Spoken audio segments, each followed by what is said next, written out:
रहीम अस्सलाम वालेकुम नाज़रीन, उम्मीद करता हूँ आप तमाम लोग खैरियत से होंगे। बिफोर इट कि मैं कुछ पॉलिटिकल हैपनिंग्स की जानिब आऊँ आज की, एक खबर मेरी नज़र से गुजरी और उस खबर के साथ ही एक वीडियो बहुत वायरल हो रही है ट्विटर के ऊपर, फेसबुक के ऊपर। वो वीडियो है फवाद चौधरी साहब की बेटी निसा की। बेटियाँ बच्चे हम सबके साझे होते हैं। पहले मैं खबर बता रहा हूँ, फिर मैं उस वीडियो की जानिब आता हूँ। फवाद चौधरी साहब के 22 मुकदमात में 3 हफ्ते के लिए हिफाजती ज़मानत मंजूर कर ली गई, इस्लामाबाद हाई कोर्ट ने मंजूर कर ली है। सो होपफुली कल वो इस टाइम तक जब मैं आपसे मुखातिब अपने बच्चों के साथ, अपनी फैमिली के साथ होंगे इंशाल्लाह। एट द सेम टाइम एक बहुत एक्साइटेड वीडियो आई निसा की। She is very excited in the video. और वो उस वीडियो में खुशी का इजहार कर रही हैं कि कल उनके वालिद जो हैं उनकी ज़मानत हो गई है और वो उनके साथ होंगे और फाइनली उनसे बहुत सारी चीज़ें मंगवा सकेंगे, जिस तरह बच्चे होते हैं सारे। सो निसा इज़ वेरी एक्साइटेड। लेकिन मुझे दुख इस एक चीज़ का है कि आपने एक 5-7 साल की बच्ची को, इस निज़ाम ने, हमारे मुल्क के जुडिशल, हमारे मुल्क के पॉलिटिकल कल्चर ने एक 5-7 साल की बच्ची को अदालत, हवालात, जेल, सलाखें, वकील, हथकड़ियाँ, ये सब कुछ सिखा दिया। यार निसा की उम्र के बच्चे तो भाई आइसक्रीम, कार्टून, स्कूल, दोस्त, हैंग आउट, इससे आगे का उनकी ज़िंदगी नहीं होती, इससे आगे उनको नहीं पता होना चाहिए चीज़ों का। आपने उस बच्ची को ये भी बता दिया कि तुम्हारे वालिद जेल में थे। आपने उस बच्ची को ये भी बता दिया कि वही फवाद चौधरी जो तुम्हारे लिए चॉकलेट्स लाते हैं, आइसक्रीम लेके आते हैं, उनको हथकड़ियों में तुमने देख लिया। अब वो जो फ़ोटोज़ और वीडियोज़ जो निसा की और उसकी बाकी फैमिली की फवाद चौधरी साहब के साथ हैं, वो उसको for the rest of her life haunt करेंगी। मुझे दुख है इस निज़ाम के ऊपर कि हमारे सियासत के अंदर किस हद तक रगड़े लगते हैं सियासी लोगों को, कि उनकी फैमिलीज़ के ऊपर वो इफ़ेक्ट जो है वो रेस्ट ऑफ देयर लाइफ्स, बाकी जो ज़िंदगियाँ हैं उनके लिए हम छाप छोड़ जाते हैं। I hope and pray, Fawad Chaudhry साहब की बेटी है, फवाद साहब बहुत स्ट्रॉन्ग नर्व्स के आदमी हैं, हिबा साहिबा की बेटी हैं। आई होप एंड प्रे कि उनके शख्सियत के ऊपर, उनकी ज़िंदगी के ऊपर इसके कोई असरात नेगेटिव ना हो, हमेशा पॉजिटिव हो, ये बच्चे बहुत स्ट्रॉन्ग हो। लेकिन मुझे जहाँ खुशी हुई है ज़मानतों की खबर सुनकर, वहीं मुझे बहुत दुख भी हुआ कि निसा को भी पता है कि उसके वालिद की ज़मानत हुई है, मतलब वो भी इस सिस्टम की सावी हो चुकी है, which is very unfortunate.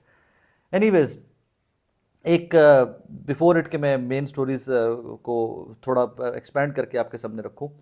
Bushra Bibi साहिबा, इमरान खान साहब की अहलिया, वो भी जेल के अंदर हैं। बहुत टफ टाइम दिया गया उनको, रोज़ कोई ना कोई प्रोपोगंडा। मानेका साहब वाले तो मैं बात करते मुझे शर्मिंदगी होती है, उनके साहब का शौहर वाला प्रोपोगंडा, वो सारा बात करते मुझे शर्मिंदगी होती है।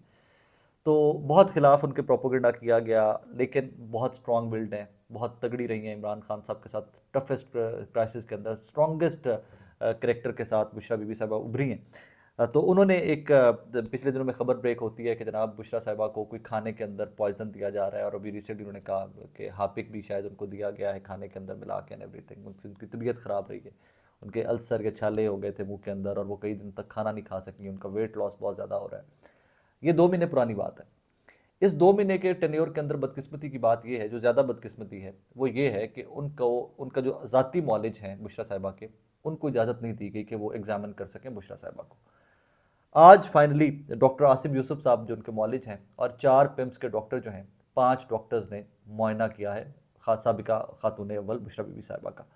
उसके बाद उन्होंने कहा, वो मैं कोशिश करता हूँ कि वो मैं आपको सुनवा भी दूँ, लेकिन ये कॉपीराइट्स और पता नहीं क्या होते हैं यूट्यूब के और फेसबुक के मामलात के, मैं वीडियो सारी लगा नहीं सकता, लेकिन छोटा सा क्लिप लगा के आपको सुनाने की कोशिश तो करता हूँ। ये जो 2 महीने पहले उनकी तबीयत ख़राब हुई थी अचानक, कि खाने के बाद ही हुई थी, लेकिन हमें ये नहीं पता कि उसमें ऑब्वियसली क्या था क्या नहीं था। इस वक्त कोई एविडेंस ऐसी नहीं है। कंप्लीट गुफ्तगू उनकी कुछ इस किस्म की है कि जनाब उन्होंने कुछ फर्दर टेस्ट हैं वो करवाने की कोशिश के लिए रिकमेंड कर दिए गवर्नमेंट को कि वो बुशरा साहिबा के एंडोस्कोपी और कुछ ब्लड टेस्ट हैं वो करवाएं। लेकिन जो आज उन्होंने मुआयना किया है, जो आज उन्होंने टेस्ट किए हैं, जो आज उन्होंने एग्जामिन किया बुशरा साहिबा को, उसके अंदर उनको कोई शवाहिद नहीं मिले कि उनको पॉइजन किया गया। वो कहते हैं कि 2 महीने पहले उनकी क्या सिचुएशन थी हमने एग्जामिन नहीं किया, हमें नहीं पता। लेकिन अभी जो हमने लेटेस्ट उनके टेस्ट किए हैं, इसमें हमें कोई शवाहिद नहीं मिले। और ये बुशरा बीबी साहिबा के मॉलिज कह रहे हैं, ये सरकारी मॉलिज नहीं है, कि अभी हमें कोई शवाहिद नहीं मिले कि उनको जहर दिया गया, उनको पॉइजन किया गया, उनके खाने में डाल कर गया, नहीं। लेकिन 2 महीने पहले की कंडीशन के ऊपर वो नहीं कह सकते। फर्दर उन्होंने जो रिजल्ट्स, जो टेस्ट लिखे हैं, उनके रिजल्ट्स आने के ऊपर फर्दर चीज़ें क्लियर हो जाएंगी। सो ये एक बहुत बड़ी खबर थी और इसके ऊपर आई थिंक बात की जानी चाहिए थी, वाकई में बहुत बड़ी डेवलपमेंट थी। अच्छा, एक और ख़बर कि हम देखते आए थ्रू आउट के इमरान खान साहब की रिहाई, जो उनके वकला, सीनियर वकला भी बड़े पॉजिटिव थे इस चीज़ के ऊपर कि ईद से पहले शायद इमरान खान साहब की रिहाई हो जाए। साइफर वाला केस था एक, जिसकी तरफ सब देख रहे थे कि साइफर जग का केस जो है वो किस करवट बैठता है, उसकी समात किस करवट जाती है, और यहीं से आइडिया हो जाएगा कि जनाब खान साहब बाहर आ रहे हैं कि नहीं आ रहे।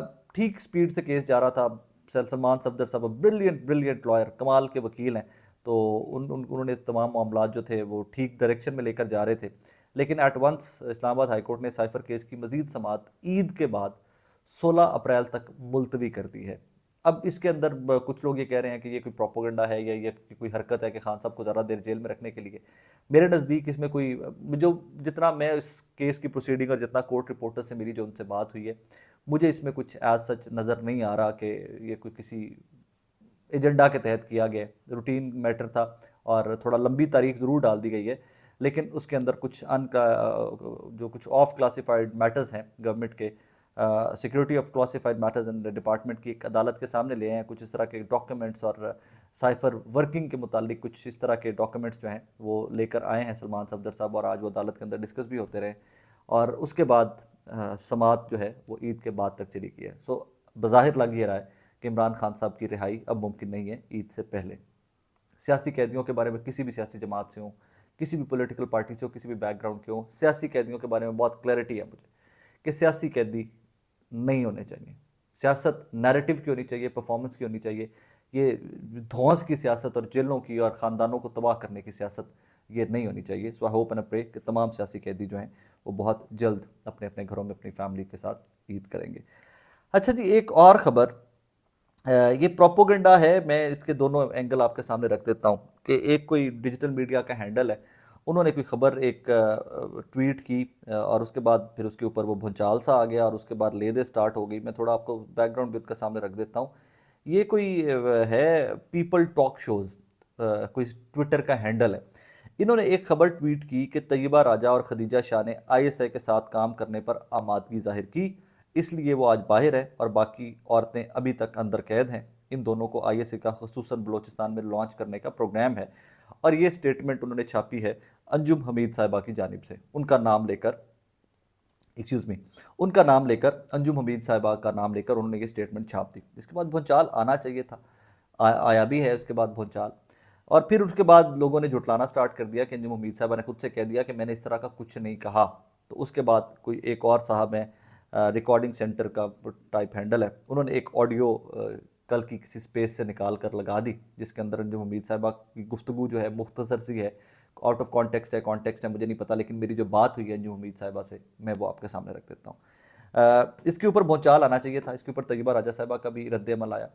फिर मैंने फ़ोन किया अंजुम हमीद साहिबा को, पहले मैंने इफ्तार के टाइम के ऊपर मेरी उनसे बात हुई, मैंने मैसेज किया उनको, तो मुझे उन्होंने कहा जी कि मैं ट्रैवल कर रही हूँ, मैं मुल्तान जा रही हूँ, मेरी तबीयत ठीक नहीं है, तुम जब भी बेहतर समझो मुझे कॉल कर लेना। फाइनली अब से कुछ देर पहले मैंने उनको कॉल की है और उसमें मेरी तफसीलन बात हुई है। मैंने कहा जी आपने इस तरह की कोई बात की है कि जो ख़वातीन रिहा हो गई हैं ये एजेंसी के लिए काम करेंगी और बलोचिस्तान में एंड एवरीथिंग। उन्होंने कहा मैंने इस तरह की कोई बात नहीं की है, आउट ऑफ कॉन्टेक्स्ट मुझे कोट किया जा रहा है, स्पेसिफिक डिटेल्स हैं जो मैं आपके सामने रख रहा हूँ जो उनसे मेरी बात हुई है। उन्होंने कहा जी तैयबा राजा साहिबा ने एक और चीज़ कैटेगोरिकली उन्होंने कहा कि मैंने खदीजा शाह के बारे में तो बात ही कोई नहीं की है, खदीजा शाह के बारे में मैंने किसी किस्म की कोई स्टेटमेंट नहीं दी, मैंने कोई बात नहीं की खदीजा शाह के बारे में। She is a PTI tigress and all. उन्होंने कहा जी मैं उसकी बड़ी खिदमात हैं, आई एक्नॉलेज दैट। और उन्होंने तैयबा साहिबा के बारे में भी यही कहा, उन्होंने कहा मैंने कोई इल्ज़ाम नहीं लगाया किसी के ऊपर। दो चीज़ें कैटेगोरिकली जो उन्होंने मेरे सामने रखी मैं वो आपके सामने रख रहा हूँ।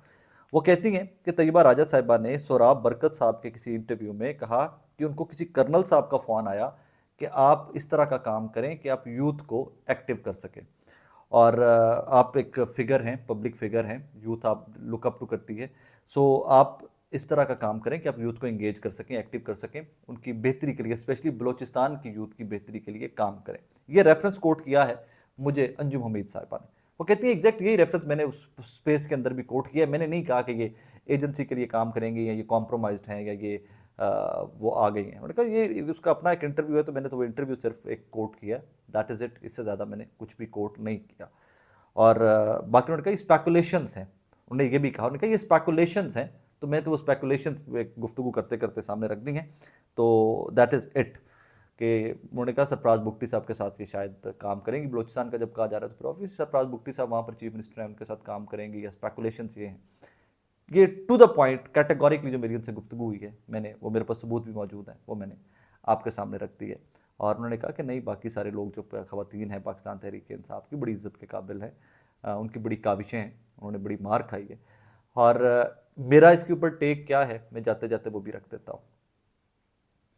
खदीजा शाह साहिबा को लोग, बहुत सारे लोग सिर्फ एक जानते हैं कि she come from a wealthy family and influential family and everything, और वो सोशल मीडिया के ऊपर भी बहुत ज़्यादा वोकल नहीं है अब जब से उनकी रिहाई हुई है।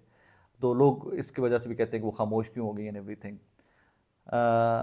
लोग समझते नहीं हैं, बहुत सारी चीज़ें लोग समझते नहीं हैं। एक बंदा जो इतने बड़े ट्रॉमा से ज़िंदगी के निकले, आई थिंक उसको सिर्फ और सिर्फ टाइम अपनी फैमिली को, बच्चों को, हस्बैंड को, सोशल सर्कल को, अपनी फैमिली को टाइम देना चाहिए। उस ट्रॉमा से रिकवर करने के लिए, हीलिंग के लिए कितना टाइम चाहिए आप लोग अंडरस्टैंड नहीं करते।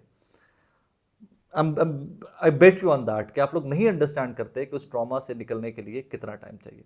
कोई कॉम्प्रोमाइज है इनमें से, इवन ये तैयबा राजा साहिबा हों, ये खातून, बाकी जो खवातीन बाहर आई हैं, खदीजा शाह साहिबा हों, अगर कोई एक शख्स भी ये कहता है ना कि इनमें से कोई बंदा कॉम्प्रोमाइज है, तो उस बंदे की अक्ल सलीम के ऊपर सिर्फ मातम किया जा सकता है। मैं ज़ाती तौर के ऊपर जानता हूँ कि तमाम कैदियों के पास, 9 मई के कैदियों के पास स्टार्ट में ही ऑप्शंस थी कि वीडियोस बनाएं, माफ़ियाँ मांगे और रिहाई कर लेते जाएं। ये खदीजा शाह साहिबा के पास भी ऑप्शन थी, ये तैयबा राजा साहिबा के पास भी ऑप्शन थी। प्रोपोगंडा जो लोग कर रहे हैं, उनकी अक्ल सलीम के ऊपर मातम किया जा सकता है, और वो लोगों की कुर्बानियाँ, लोगों की काविशें जो हैं उनका बड़ा गर्क कर रहे हैं। लेकिन मैं आपको दावे से कह सकता हूँ, मैं आपको क्रेडिबली कह सकता हूँ, इन्फॉर्मेशन बेस्ड कह सकता हूँ कि ऐसी कोई बात नहीं है कि इनमें से कोई खातून भी, कोई बंदा भी कॉम्प्रोमाइज नहीं है। ये 9-9 10-10 महीने जेलें काट के आई हैं खवातीन। शर्म करें। जहाँ कहीं से भी इस तरह का प्रोपोगंडा जनरेट हो रहा है, आप तमाम लोगों को माफ़ी मांगनी चाहिए। आप उन लोगों के सेंटिमेंट्स हर्ट कर रहे हैं, और ये अंदर इंटरनल ग्रुपिंग है। I would be very honest, मतलब मैं एक सियासी जमात के अंदर इतना घुस के मैंने क्या वो लावा फोड़ो उनकर, मैं क्या उनके वो पर्दे उतारूं।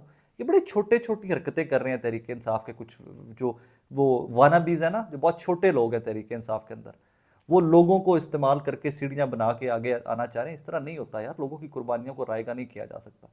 हाँ, एक और फैक्टर भी इसके अंदर है। मैं तो ज़ाती तौर के ऊपर विटनेस हूँ बहुत सारी चीज़ों का, लेकिन फिर वो लोगों के पर्दे हैं, मैं पर्दे रखने पड़ते हैं उसमें आके।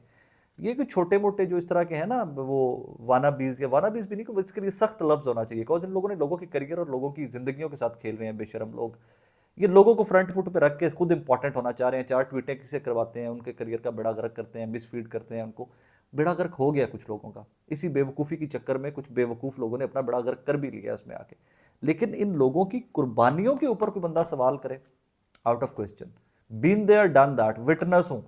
लाहौर की इंसदाद दहशतगर्दी की अदालतें और लाहौर हाई कोर्ट में जिस तरह इन लोगों ने धक्के खाए हैं, जिस तरह खदीजा शाह को लाहौर से बलूचिस्तान, और किस तरह खदीजा शाह की फैमिली ने वो सफ़र किया है, विटनेस हूँ मैं तमाम चीज़ों का। और अगर इन लोगों के ऊपर कोई बंदा सवाल उठाता है तो फिर शर्मिंदगी के अलावा कुछ नहीं है। फिर तहरीक इंसाफ के वो लोग जो इनकी कुर्बानियों के ऊपर सवाल उठाते हैं, उनको खुद से सवाल करना चाहिए कि क्या वो इंसान भी हैं। बिकॉज मैं आपको दावे से कह सकता हूँ कि वो तमाम लोग जो इनकी कुर्बानियों के ऊपर सवाल उठाते फिर रहे हैं, वो 5 मिनट भी, ये 10-10 महीने खवातीन जेलें काट के आ गई हैं ना, वो 5 मिनट भी वो टाइम नहीं गुजार सकती जो उन्होंने गुजारे। मुझे बड़ी अच्छी तरह याद है, फुल गर्मी के अंदर जब हीटर बनी होती थी प्रिजन वैन, तो ये खवातीन की प्रिजन वैन एटीसी में लाकर 4-4 घंटे खड़ी कर दी जाती थी, और ये खवातीन फेंट हो रही होती थी, पानी तक नहीं दिया जाता था। पानी बाहर से वकला और बाकी जो लोग वहाँ मुलाकाती आए होते थे, वो कोई तरला मिन्नत करके पानी की बॉटल्स पकड़ाया करते थे। आज आप उनकी कुर्बानियों के ऊपर सवाल उठाना चाहते हैं, उठाते रहिए, your party, your narratives, your internal was, लेकिन इट्स नॉट राइट थिंग। अपना ख्याल रखिएगा, तो हम याद रखिएगा।